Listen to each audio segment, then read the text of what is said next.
जिज्ञासु मित्रों, बहुत बहुत अभिनंदन है। स्वागत है आप सभी का दिव्य सृजन में। प्रत्येक दिवस की भांति आज फिर हम यहाँ पर यह लाइव चर्चा का कार्यक्रम शुरू कर रहे हैं। तो आज के इस लाइव चर्चा के कार्यक्रम का जो विषय है, आपको शायद सुनने में थोड़ा विचित्र लगे। विषय है कि प्रकृति भोग है और पुरुष भोगता है। प्रकृति भोग है और पुरुष भोगता है। भला यह कैसे संभव है और पुरुष को भोक्ता कहना क्या उचित है? तो पिछले वीडियो में, पिछले व्याख्यान में आपने सुना कि वह परमात्मा ज्योति स्वरूप है। ज्योतिषाम अपि तज्ज्योति तमसः परम उच्यते ज्ञानम ज्ञेयम ज्ञान गम्यम हृदय सर्वस्व विष्ठितम। ज्योतियों की वह परम ज्योति, ज्योतियों की वह परम ज्योति परमात्मा, सबके हृदय में वास करना, हृदय सर्वस्व विष्ठितम, वह परम ज्योति है परमात्मा। तो ज्योतियों की वह परम ज्योति, वही तो क्षेत्रज्ञ है। वही क्षेत्रज्ञ नाम से भी जाना जाता है और इसीलिए कहा जाता है 18वें श्लोक में भगवान श्री कृष्ण 13वें अध्याय के अंतर्गत कहते हैं, इति क्षेत्रम तथा ज्ञानम ज्ञेयम चोक्तम समासतः मद्भक्त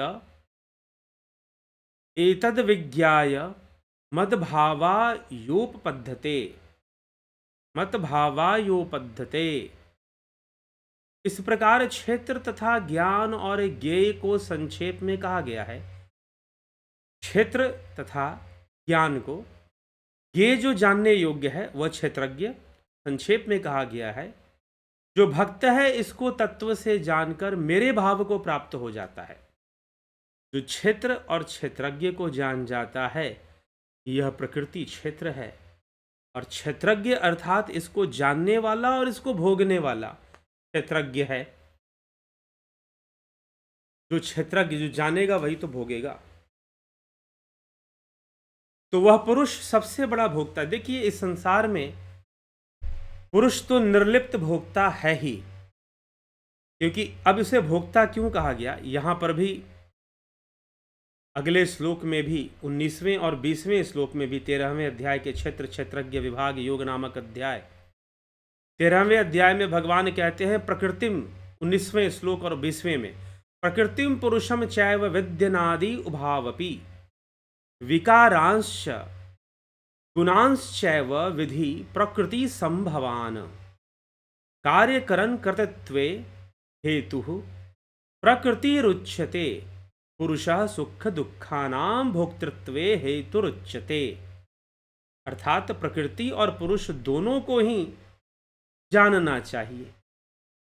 प्रकृति और पुरुष दोनों को ही अनादि समझना चाहिए और विकारों को, विकारों को, गुणों को भी प्रकृति से ही उत्पन्न समझना चाहिए।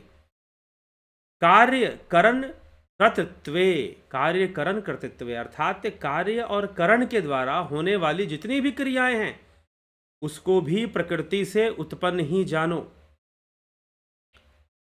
ध्यान दीजिएगा जो शब्द कहे जा रहे हैं। प्रकृति ही हेतु कही जाती है, किसके? कार्य की। जितने भी कार्य हो रहे हैं उसका हेतु प्रकृति। कैसे है बताएंगे। सुख दुखों के भोक्तापन में पुरुष को हेतु कहा गया है। जितना भी कर्म हो रहा है उसका हेतु प्रकृति। कर्म कैसे हो रहा है? गुणों से हो रहा है। तो भगवान फिर से इस श्लोक का अर्थ समझिए। प्रकृति और पुरुष दोनों को ही अनादि समझना चाहिए, लेकिन बट विकारों तथा गुणों को भी प्रकृति से उत्पन्न समझना चाहिए। कार्य और करण के द्वारा होने वाली क्रियाओं को भी प्रकृति से ही उत्पन्न समझना चाहिए। इसका हेतु प्रकृति ही है। लेकिन जो सुख और दुख का भोक्तापन है उसका हेतु पुरुष है। उसका हेतु पुरुष है। मतलब जो सुख मिल रहा है विषयों में, चाहे दुख मिल रहा है, उसका हेतु वह पुरुष ही है। उसका हेतु कौन है? वह पुरुष ही है। तो प्रकृति और पुरुष दोनों को ही अनादि समझो और विकारों को तथा गुणों को भी प्रकृति से उत्पन्न समझो। कार्य और कर्म द्वारा होने वाली क्रियाओं को भी प्रकृति का ही हेतु है। प्रकृति ही हेतु कही जाती है सभी कार्यों में, सभी क्रियाओं में, सभी कर्मों में। लेकिन जो सुख दुख का भोग होता है उसमें पुरुष को हेतु समझो। क्यों? क्योंकि भगवान पहले ही कह चुके हैं वह चैतन्य स्वरूप है, ज्योति रूप है, वह इंद्रियों को प्रकाशित करते हैं। अब इंद्रियों को प्रकाशित करते हैं वह परमात्मा जो प्रकाश स्वरूप है, वह चैतन्य रूप है, वह इंद्रियों को प्रकाशित करता है। तो इंद्रियों को प्रकाशित करने का अर्थ क्या है, तात्पर्य क्या है? अर्थात इंद्रियां अनुभव जो कर रही हैं, इंद्रियों के अंदर जो अनुभव शक्ति है, इंद्रियों के अंदर जो अनुभव करने की शक्ति है वह उस चैतन्य के कारण ही है। वह जो चेतना रूपी जो प्रकाश है, चेतना रूपी प्रकाश, ऐसे प्रकाश लाइट की बात नहीं कर रहे हैं हम यहाँ पर। जो चैतन्य स्वरूप है, जो सकाश स्वरूप है, वह जो है उसी से तो चल रहा है सब, सारी इंद्रिय गतिविधियां उसी से चल रही हैं। अगर इंद्रियों में वह ना रहे तो वह भी ना होगा फिर। तो संपूर्ण इंद्रिय गति जो चल रही है वह सब उस सकाश, उस चैतन्य से, उस प्रकाश से ही प्रकाशित होकर चल रही है। तो अब इंद्रियों का भोक्ता पुरुष, अब इंद्रियों के माध्यम से अनुभूतियां आएंगी। हो सकता है कि कुछ अनुभूतियां आनंद और सुख पैदा करें, हो सकता है कि कुछ अनुभूतियां दुख पैदा करें। आ तो इंद्रियों से ही रहे हैं। संसार में जितने भी सुख की आप कामना करते हो वो सब इंद्रियों के माध्यम से ही आपको प्राप्त हो रही होती हैं। और जितने भी अकस्मात दुख आ जाते हैं वह सब भी तो इंद्रियों के माध्यम से ही मिल रहे हैं। वह सब भी तो आपको इंद्रियों के माध्यम से ही प्राप्त हो रहे हैं। तो जो इंद्रियों के माध्यम से प्राप्त हो रहे हैं वो इंद्रियों में चैतन्य होने के कारण इंद्रियां कुछ अनुभव करने योग्य बनती हैं। लेकिन यह जो अनुभव हो रहा है सुख और दुख का, उसमें भोक्ता वह स्वयं पुरुष ही है। वह परमात्मा ही भोक्ता बन जाता है। वह क्षेत्रज्ञ ही इस क्षेत्र का भोक्ता बनता है, लेकिन वह निर्लिप्त रहता है। सुख दुख उसे व्याप्त नहीं होता, लेकिन प्रकृति के 3 गुणों से और पुरुष के सकाश से जो जीव अस्तित्व में आया है। जीव कैसे निर्मित हो गया भाई? प्राणी कैसे? अभी आगे के श्लोक में भगवान कृष्ण इसका रहस्य भी खोलेंगे कि जीव कैसे अस्तित्व में आ गया। तो पुरुष और प्रकृति, पुरुष का गुणों में जो व्याप्ति हुई, 3 गुणों में। 3 गुण कहां से आए? साफ साफ भगवान यहां कह रहे हैं कि प्रकृति से आए। इसी श्लोक में कह रहे हैं विकारान च गुणान अपि प्रकृति संभवान एव। जो विकार हैं और जितने भी 3 गुण हैं, सतोगुण, रजोगुण, तमोगुण, ये जितने भी गुण हैं और भी अनेकानेक जो गुण इनसे भी आगे जो बनकर बनते हैं, विकसित होते हैं गुण, तो ये सब के सब जो गुण हैं प्रकृति से ही उत्पन्न समझो। और जितने भी कार्य हो रहे हैं वो सब प्रकृति से ही हो रहे हैं। सब कुछ करने वाली वहां प्रकृति है। जितने भी कर्म हो रहे हैं प्रकृति से। लेकिन प्रकृति की क्रियाएं निर्भर हैं पुरुष के चैतन्य पर। वह पुरुष अपना चैतन्य प्रदान करता है प्रकृति को, और तभी इंद्रियां भी काम करती हैं, तभी प्रकृति के सारे काम होते हैं गुणों और विकारों के। लेकिन वह निर्लिप्त भोक्ता है, वह लिप्त भोक्ता नहीं है। वह दुख में लिप्त नहीं होता, सुख में लिप्त नहीं होता, लेकिन भोक्ता भी है। परम भोक्ता भी उसे कहते हैं। शिव सूत्र में भी इसकी बहुत सुंदर व्याख्या मानती है। शिव सूत्र तो ये कहता है कि पुरुष तो भोक्ता है ही, दूसरा कोई अगर भोक्ता बन सकता है तो उस पुरुष को साधने वाले योगी, वो योगी भोक्ता बन सकते हैं। अन्यथा संसार में प्रत्येक जीव या प्रत्येक मनुष्य भोक्ता नहीं है, भोग्य है। क्योंकि वो प्रकृति का अंग बन के जी रहा है, पुरुष का अंग नहीं बन रहा। वह उस चेतना की यात्रा नहीं कर रहा, वह प्रकृति की नश्वरता और परिवर्तनशीलता की ही यात्रा कर रहा है। तो वो भोग्य वस्तु बन जाता है। फिर योगी भोक्ता बनते हैं, लेकिन बाकी अन्य मनुष्य भोग्य वस्तु, मतलब प्रकृति इनको भोग रही है। तपो न तपता वयमेव तपता, महाराज भर्तृहरि कहते हैं भोगो न भुक्ता वयमेव भुक्ता। हम भोगों को नहीं भोगते, ये भोग हमें भोग जाते हैं। तृष्णा न जीर्णा वयमेव जीर्णा, तृष्णा कभी जीर्ण नहीं होती, यह शरीर जीर्ण हो जाता है। तृष्णा न जीर्णा वयमेव जीर्णा, भोगे न भुक्ता वयमेव भुक्ता। तो इसी प्रकार से हम भोक्ता नहीं बन पाते, हम भोग्य बन जाते हैं। हमें भोग लिया जाता है, प्रकृति भोग लेती है, लेकिन वह परमात्मा वास्तव में भोगता है, निर्लिप्त भोगता है, निष्काम भोगता है। वैसे ही योग मार्ग पर चलने वाले सांख्य योगी जब निष्काम कर्म योग करते हैं, निष्कामता से कर्म को साधते हैं, तो वह भी भोक्ता की श्रेणी में आने लग जाते हैं। इसीलिए संपूर्ण गुण, संपूर्ण विकार और संपूर्ण कार्य क्रियाएं सब कुछ प्रकृति का है।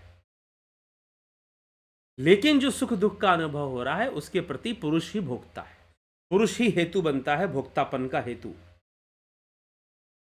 ठीक, भोक्तापन का हेतु, क्योंकि पुरुष के होने से ही, चैतन्य के होने से ही, वो चैतन्य स्वरूप है ना, सकाश स्वरूप है, तो इंद्रियों को भी सकाश प्रदान करता है, इंद्रियां कार्य करती हैं। उससे जो सुख दुख में अनुभूति में भोक्तापन आता है, उसका हेतु, उसका कारण पुरुष,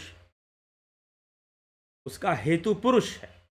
पुरुष के होने के कारण ही यह संभव हो पाता है कि हम सुख दुख का अनुभव करते हैं। लेकिन यह पुरुष का जो, अब समस्या यह है, ये तो हमें अनुभव हो ही नहीं रहा है। हम तो प्रकृति पुरुष को कोई अलग अलग जानते ही नहीं है। इसलिए श्रीमद् भगवद गीता में ये पूरी तरह से सांख्य शास्त्र पर आधारित है। कभी सांख्य सूत्र पढ़िए या सांख्य दर्शन को कभी समझने का प्रयास कीजिए, आपको बातें समझ में आएंगी। ये पूरी बातें सांख्य आधारित है। प्रथम शास्त्र, हमारे वैदिक दर्शन शास्त्रों में जो प्रथम शास्त्र है वो सांख्य है। उसमें पुरुष और प्रकृति की परिकल्पनाएं बताई गई हैं। तो पुरुष और प्रकृति की जो यह परिकल्पना है, यह जो पुरुष है और यह जो प्रकृति है, भोग्य है प्रकृति, और पुरुष भोक्तापन का हेतु बनता है। वो ना हो तो सुख दुख का अनुभव ना, लेकिन दोनों का भिन्न भिन्न ज्ञान होने से हमें सही ज्ञान होता है, आत्मज्ञान होता है।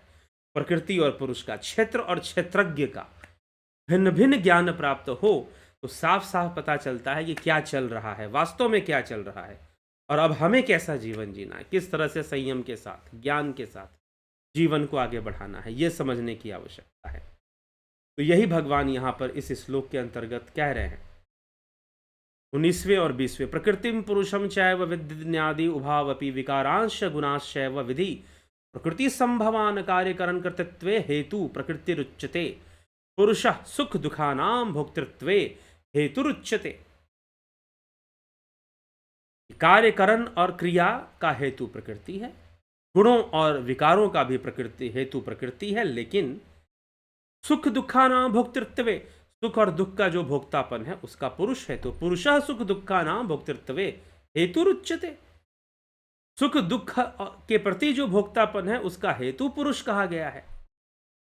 पुरुष के होने के कारण, उस चेतना के होने के कारण सुख दुख की अनुभूति हो रही है, और वही वो पुरुष ही भोगता है। फिर वो ना रहे तो भोग भी ना रहे, फिर भोगने का अनुभव भी ना रहे। फिर अब भोग सुख के रूप में भी आ सकता है, दुख के रूप में आ सकता है, लेकिन ज़्यादातर जब भोग कहा जाए तो लोगों को संसार की सुख सुविधाएं और बहुत तरह की चीज़ें नज़र आने लग जाती है। भोग मतलब ये सब चीज़ें, जी नहीं, भोग मतलब सुख भी हो सकता है, भोग मतलब दुख भी हो सकता है, कष्ट बीमारियां, यह भी तो भोग ही है, मृत्यु भी तो भोग ही है जीव के लिए। तो यह सब भोग चलता रहता है, ये सब भोक्तापन बना रहता है, तो पुरुष के होने के कारण। और जब इन दोनों का, क्षेत्र क्षेत्रज्ञ कहने का मतलब पुरुष और प्रकृति का सही सही भेद ज्ञान प्राप्त हो जाए, पुरुष और प्रकृति का सही सही भेद ज्ञान प्राप्त होने से स्वरूप का भी ज्ञान होगा, आत्मा का भी ज्ञान हो जाएगा, फिर विवेक जागृत होगा। विवेक हेतु यही है। अगर हम योग सूत्र में पढ़े तो वहां तो हेतुर विवेक, जो विवेक का हेतु है वह यह ज्ञान है, पुरुष और प्रकृति का भेद ज्ञान होना। पुरुष और प्रकृति का भेद ज्ञान होने से ही विवेक जागृत होता है और सही मार्ग प्राप्त होता है, और सही मार्ग प्राप्त होने से आत्मा का ज्ञान हो जाता है। पुरुष का भिन्न ज्ञान होने से आत्मा का ज्ञान हो जाएगा। ठीक, तो इस प्रकृति से लगा हुआ पुरुष भोक्ता बनता है, और गुणों का सहारा लेकर, गुणों का सहारा लेकर फिर अलग अलग जन्म भी होते हैं योनियों में, तो उसका व्याख्या भी भगवान कृष्ण आगे करते हैं। तो चलिए इसी के साथ हम अभी इस चर्चा को विराम देंगे, लेकिन यह भेद, यह विवेक हो, अब यह विवेक हमें प्राप्त हो जाए, अर्थात पुरुष और प्रकृति का भेद ज्ञान अगर हो जाएगा तो हमें विवेक भी प्राप्त हो जाएगा। अब हमें यह विवेक प्राप्त हो और पुरुष प्रकृति का अलग अलग ज्ञान हो, तो पुरुष की ओर जब हम बढ़ेंगे, पुरुष को जानने के मतलब हम चैतन्य को जानने की कोशिश करेंगे, आत्मा को जानने की कोशिश करेंगे और ध्यान योग करेंगे। ध्यान योग करेंगे सही विधि से, सही प्रोसेस से, तो यह ज्ञान भी हो जाएगा, प्रकृति अलग पुरुष अलग, यह ज्ञान भी हमें होने लगेगा। और फिर जब हम पुरुष में आत्मा में और लीन होने लगेंगे, ब्रह्मलीन, पता चलेगा ब्रह्म ही ब्रह्म है, ना कुछ प्रकृति है ना कुछ पुरुष, सब कुछ हुआ ब्रह्म ही पुरुष है और वही है सिर्फ। इसलिए अथर्व श्रुति में जड़ और चेतन, जड़ मतलब प्रकृति, चेतन मतलब वह परमात्मा, जड़ और चेतन यह ब्रह्म की ही संतानें मानी गई हैं, संतानें बताई गई हैं अथर्व वेद के अंदर। किसको? ब्रह्म और चेतना को। ठीक है। किसी महानुभाव ने एक रिक्वेस्ट किया कि आप इसी तरह से वेदों की भी थोड़ी हमें जानकारी दें कि वेदों में क्या लिखा है, कैसे। जरूर समय है और हम करेंगे, आप लोग बस जुड़े रहें, बने रहें। वैदिक सूत्रों पर भी इस चैनल पर व्याख्याएं जरूर आएंगी, लेकिन अभी उसके पहले बहुत कुछ है जो चर्चा में लेना है, लिया जाएगा। वैदिक सूत्रों का भी एक कार्यक्रम शुरू किया जाएगा। तो यह हमें समझना है, यह विचार हमें देखना है और यह विचार हमें समझना है। ठीक है। तो इसको हम समझें, और समझने के लिए प्रैक्टिकल जरूरी है, ध्यान योग जरूरी है। यह ध्यान योग का ऑनलाइन कोर्स 20 अप्रैल से शुरू हो रहा है। आप जरूर इसका लाभ उठाइए। Duration 1 month, guided meditation, transcendental meditation, spiritual healing, join Jupiter and sun membership join कर आप इससे लाभान्वित होइए। ध्यान योग के साथ प्राकृतिक चिकित्सा का भी कोर्स चलता है, और ऑफलाइन कार्यक्रम वाराणसी के अंदर होने वाला है इस शिव कथा ज्ञान यज्ञ के अंतर्गत। आप जरूर इसका लाभ उठाइए। और फिर एक स्वास्थ्य शिविर का भी आयोजन है, और कुछ प्रश्न आप पूछना चाहें तो जीवन संबंधी प्रश्न भी पूछ सकते हैं। तो चलिए, व्यक्तिगत रूप से संपर्क भी कर सकते हैं। ध्यान योग भी अगर आपको करना है तो संपर्क करेंगे, डिटेल्स लेंगे। 9661802459 पर आप संपर्क कर ध्यान योग के सारे डिटेल्स प्राप्त करेंगे, जो 20 अप्रैल से शुरू होने वाले हैं। तो इसी के साथ अभी आज हम इस कार्यक्रम को विराम देते हैं। कल फिर मिलेंगे 9 PM लाइव चर्चा में। बहुत बहुत आभार आप सभी का। ओम।